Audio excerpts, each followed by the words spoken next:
a young perspective on hot-button issues around the world. This is The Hub. As the world faces increasing challenges, from global governance and regional security to climate change and food security, international cooperation has never been more important. How can nations work together to build sustainable partnerships that transcend geopolitical tensions and promote long-term mutual benefits? How can we ensure that global challenges are addressed through collaboration rather than confrontation? To delve deeper into these questions, we are honored to talk to Grzegorz Kolodko, former Deputy Prime Minister of Poland and distinguished professor at Beijing Normal University's Belt and Road School. Professor, thank you for joining us on the program. So next year, China will unveil its 15th five-year plan. Since your work here in China and both on the international stage, what do you look for in this 15th five-year plan the most? What priorities or key structural transformations do you expect? Domestically, I think it is critical to shift the driving force for economic growth from investment and export to consumption. It's still very interesting why China's society is not prone to spend more on consumption. And the more EU policy will be during the 15 years, 5 years plan, 2026, 2030, favorable toward this restructuring from investment to consumption, the better for sustaining economic growth. I think it is still feasible to stay the course of plus minus 5% rate of growth annually on the average during next 5 years in terms of GDP, which is absolutely necessary to keep also social stability, etc. On the international scale, I think it is balancing the current account, the trade balance. And here is a very interesting point, which I would like to link to what we have said before. Yes, because of the American attitude, which is xenophobic to China, the export from China to US this year under Trump 2.0, under Trump's second administration, what I'm discussing in my new book, is going down. But at the same time, export of China elsewhere, including European Union, upon which you were asking, including the rest of Asia, Middle East, Africa, is growing.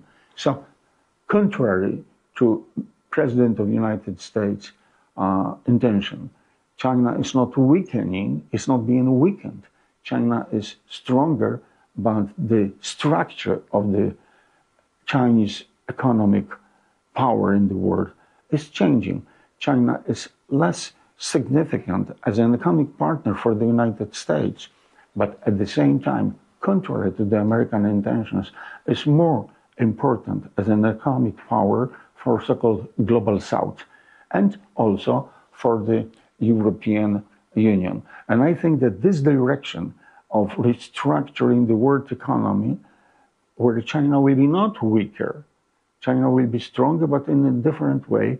And I think it's a factor which is contributing to the peaceful development of the world, which is not seen always in this same way by some policymakers in the West. Since you work in the Belt and Road School at the Beijing Normal University, I want to ask you, where do you see as the most significant or the most underappreciated factor of the BRI that could shape globalization in the future? I'm positive about Belt and Road Initiative. You know, after all, during this 12, 13 years of Belt and Road Initiative, which was launched about 2012, China has invested directly in the remaining part of the world, something in an order of $1.3 billion. Very few in Europe, a little bit in old EU members like Italy and Greece, maybe a little more in some East European countries, more in Hungary, which is more sympathetic towards China than, say, in my country of Poland, which is regrettable.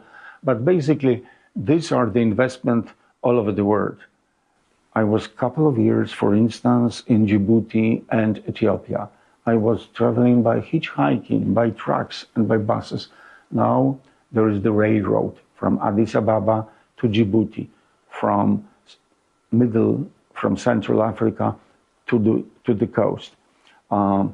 There are the trains, hundreds of them, going from different cities in China to Europe via Russia or Kazakhstan, Russia, Belarus, Poland to Western Europe.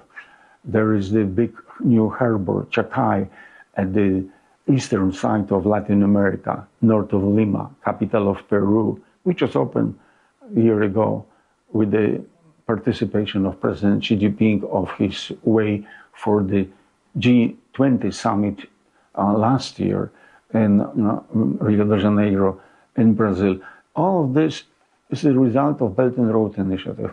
And now there is another interesting question which is not being raised that often.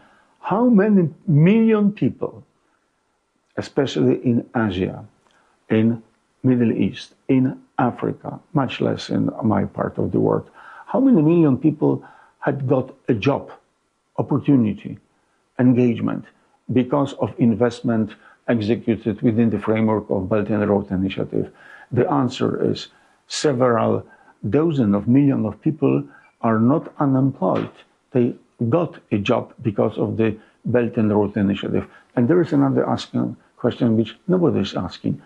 Because of this reason, how many million less of people emigrated from South Asia, Middle East, and Africa to Europe, or from Latin America to North America? Again, this is going into millions. So actually, the more developed part of the world, Europe, North America, should appreciate Belt and Road Initiative of China because it is another factor contributing to diminishing the immigration pressure, which is a very big challenge in my part of the world, and we are not able to address this challenge in a proper way.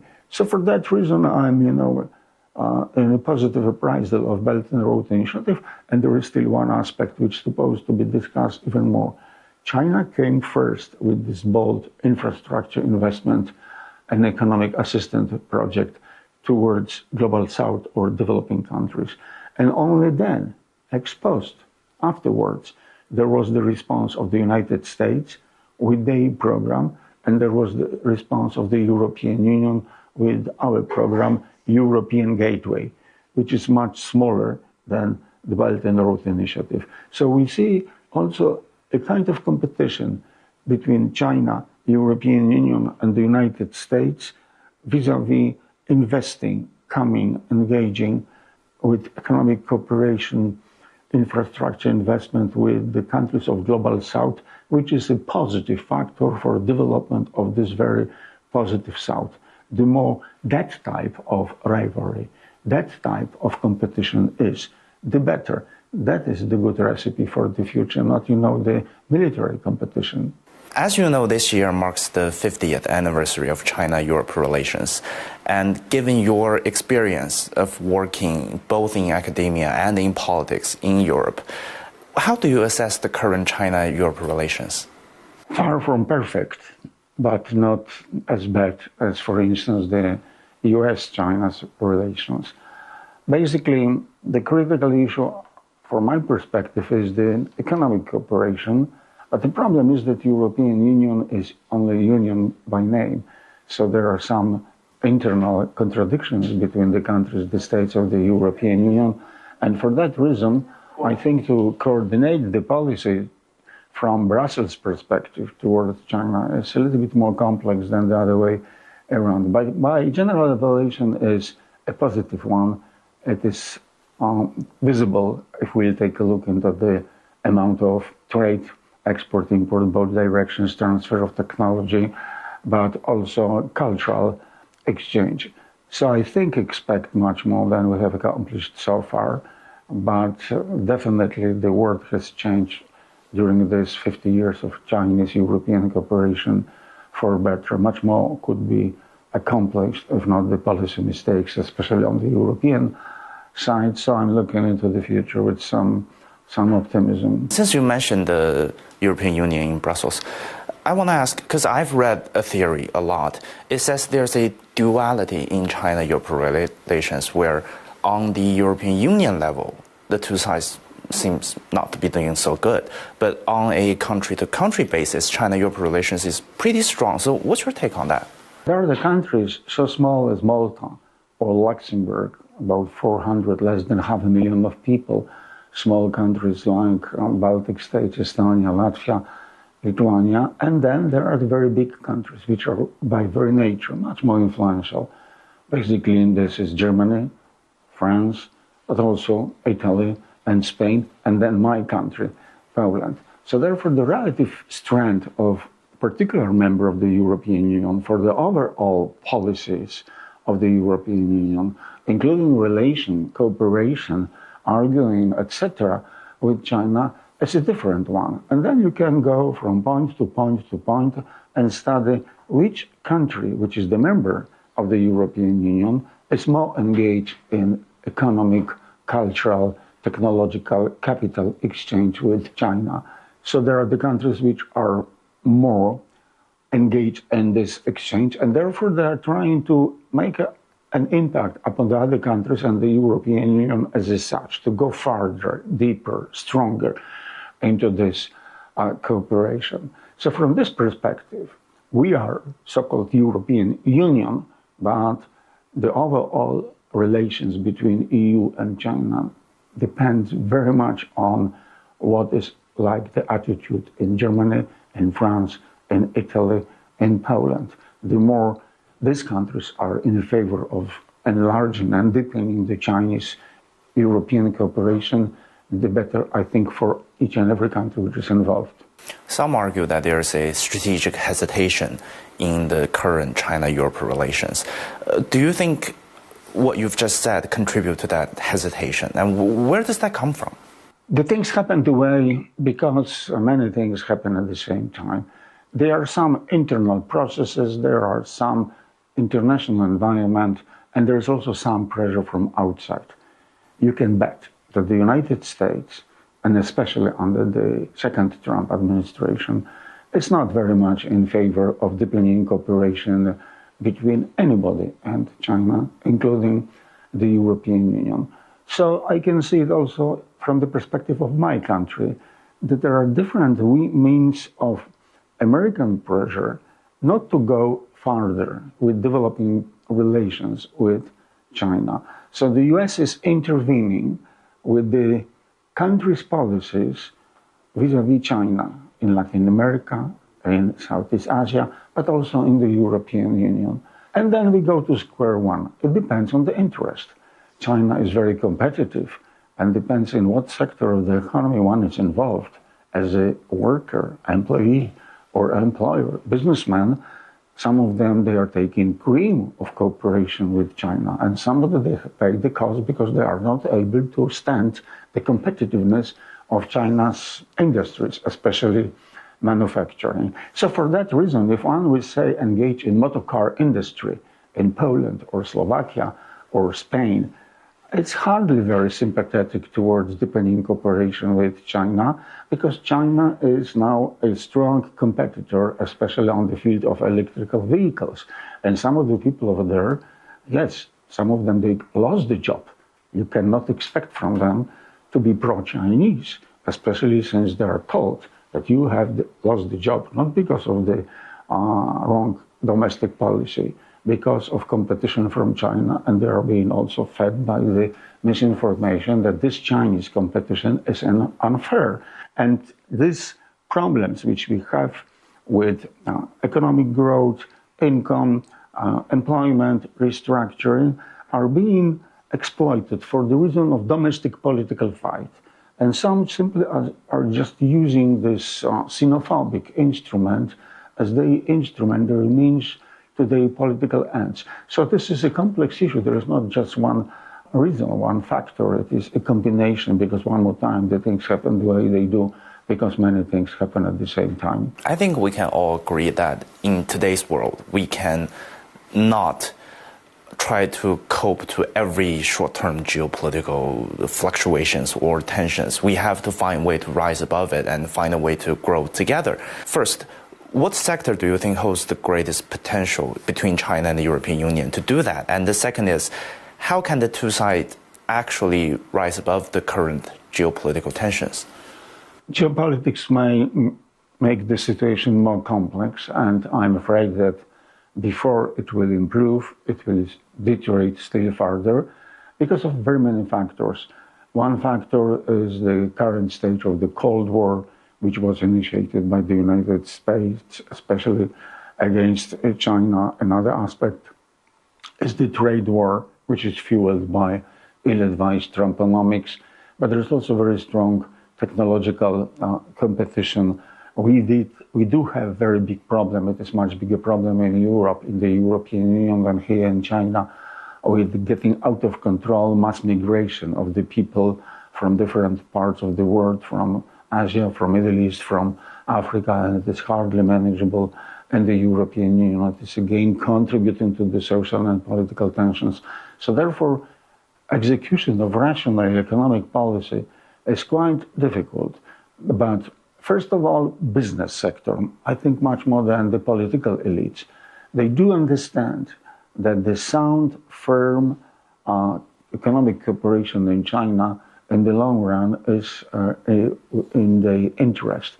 So business people, not everywhere and in each and every sector, are in favor of developing economic cooperation with China, transfer of capital, know-how, joint ventures, trade, export, import, etc. Which sector? I think that now, first of all, I would say number one is the industries supportive for renewable energy. Here, to the surprise of many, not to my surprise, I was following the suit for many years, and I've seen how much Chinese government, China's policy was engaged in subsidizing, in promoting the development of renewable energy sector. And now China is at the edge, is leading as far as the wind turbines are concerned, the solar photovoltaic energy, etc. And here we, in the European Union, but not only, we are lagging behind. So instead of imposing, import duty tariffs for renewable energy equipment coming from China to Europe, we should push more further our economies, our businesses for joint venture. Second sector, which is maybe something new, recently being brought to the fore, this is shocking for many, progress of pharmaceutical sector in China. Until recently, China was seen as a secondary player. Generic medicine that was developed here based on imitation, not an invention. And now, to the surprise of many, we see in other countries, North America, Japan, Australia, and again, European Union, that vis-a-vis certain aspects of these pharmaceutical products, China has got an advantage. So therefore, the question is how to engage in what we would say in China win-win cooperation. So I would say these two sectors, but one more time, again, motorcar. Motorcar, not only electrical vehicles, but especially electrical vehicles. But there is plenty more when we can cooperate. But if you are asking for particular sectors of manufacturing, I would point to this very tree. As a country, Poland, that has been deeply impacted by the Second World War, how do you think, how important it is for China and Japan and perhaps the world to uphold the post-war structure to promote peace? It's extremely important. We are from different parts of the world. But as you mentioned, 80 years ago, what was over, that was the World War. We are in one world. We are Europe, you are Asia. But the tensions which do happen in one place and another place, somehow there are feedback, they are linked. I think that what is now going on here in China, the reaction for ill-advised comment of Prime Minister of Japan, Mrs. Taikachi, It's something what you may compare between the relations between Poland and Russia. 80 years ago, the Soviet army was fighting the German Nazis, moving all the way to Berlin, and same as China, arm with America, was fighting the Japanese militarism, and Taiwan was occupied by Japan till 1945, till the end of the war, same as Poland was occupied by the German Nazis. And it has changed here with the assistance of US, in Poland with the assistance of the then Soviet Union and Russia. Now the situation has changed completely. And now we have improved our relations with Germany, which we were fighting 85 years ago. So for that reason, I think that one more time, it is good to listen to men of state like President Xi Jinping and to ask us, and then in Japan, in Germany, in Russia, in Poland, in China, what it is initiative, global initiative for peace, global governance initiative, global cultural initiative. This global initiative of President Xi Jinping are pointing to the direction, if not of the solutions, at least for a dialogue, negotiations, how to improve the things. Because some of the comments that I've read on the internet is that many people don't understand why the question over Taiwan is such a big deal.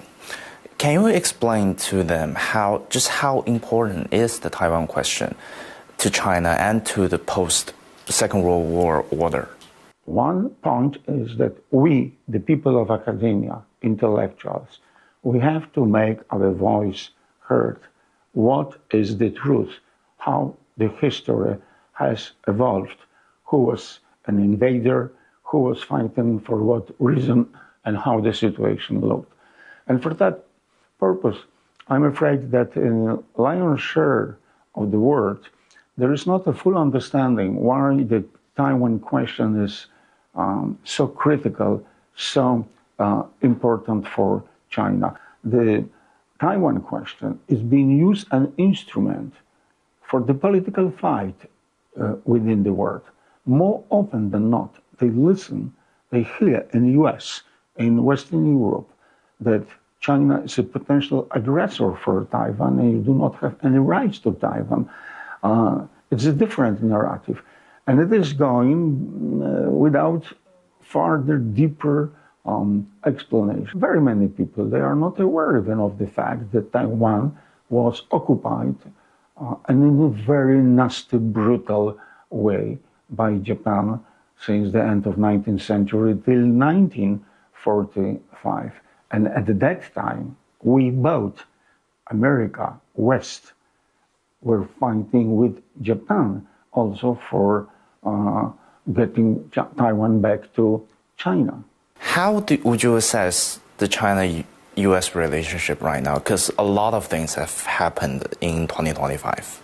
US-China's relations are absolutely critical for the whole world. This is the relation between two most powerful countries, which are competing vis-a-vis economic mighty, but also critical for the future development technologies. But also, what is very important, China and US is also competing for influence, including economic one and to the extent political one, in so-called global South. So one must see the rivalry between China and the US, not only as who is stronger, etc., but also who has more to gain or to offer to the other parts of the world.